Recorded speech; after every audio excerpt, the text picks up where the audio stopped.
one day somebody does something unspeakable to someone else, to someone you hardly knew, and you do something about it because you can. Bringing you this story from the Washington Post. Bleep, bleep, bleep, bleep, bleep, Washington Post.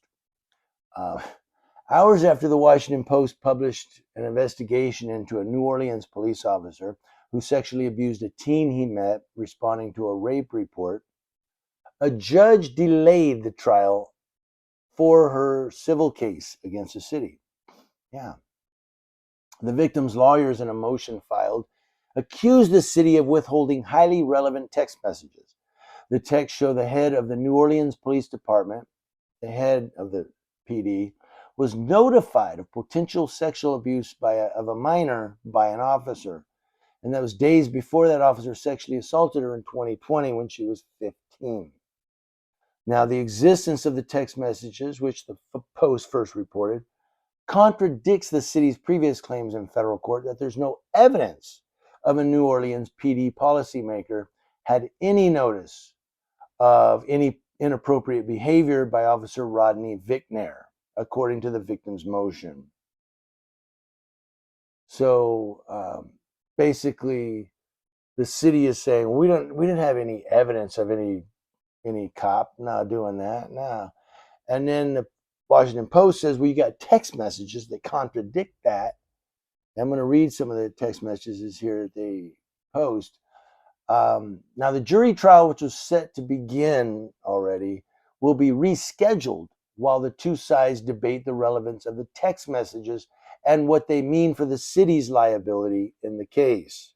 You hear that? The city's liability. A lot of times, that's why when a cop screws up really bad, that's one of the reasons that they try to justify it. They try to say, well, it was in the line of duty and this happened and we're going to justify it was a justified whatever. A lot of times they'll do that so the city isn't held liable. Yeah, and the police department or sheriff's department or whoever. They do that so that agency and the city are not, or county, are not held liable. Yeah, you didn't know that, did you?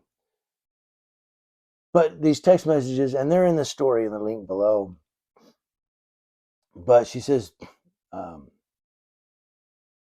she or he, there's this one, hey, Sean, I need to reach Arlinda urgently. If she's near you, can you all her to call me?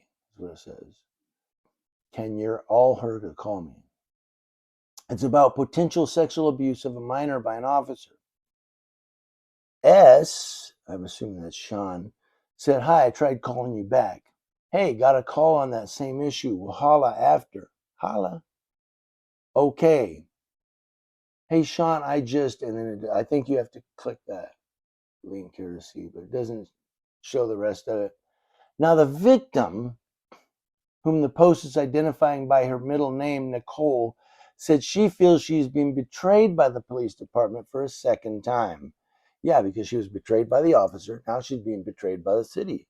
Nicole, who's now 18, said they knew what was happening to me and decided not to do anything. They thought they could get away with it. In 2022, Vicknair pleaded guilty to violating the girl's civil rights, admitting that he locked her in his truck and touched her under her clothing. Well, there it is. That was 2 years ago. The city has declined to comment on the case, citing the pending litigation. That's right.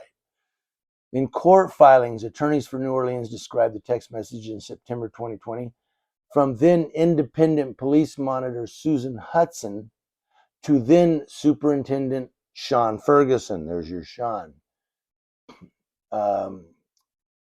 As irrelevant and denied improperly withholding materials or making any misrepresentations to the court. She said, oh, those text messages are irrelevant. No, they're not. You're texting about the incident. That's not irrelevant. That's part of the, I don't get it.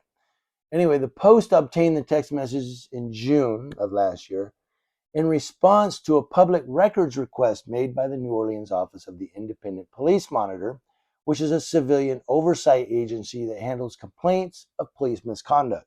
The texts were part of a trove of information, hundreds of law enforcement records, video footage, court transcripts, and other documents that reporters gathered from multiple agencies, including City of New Orleans.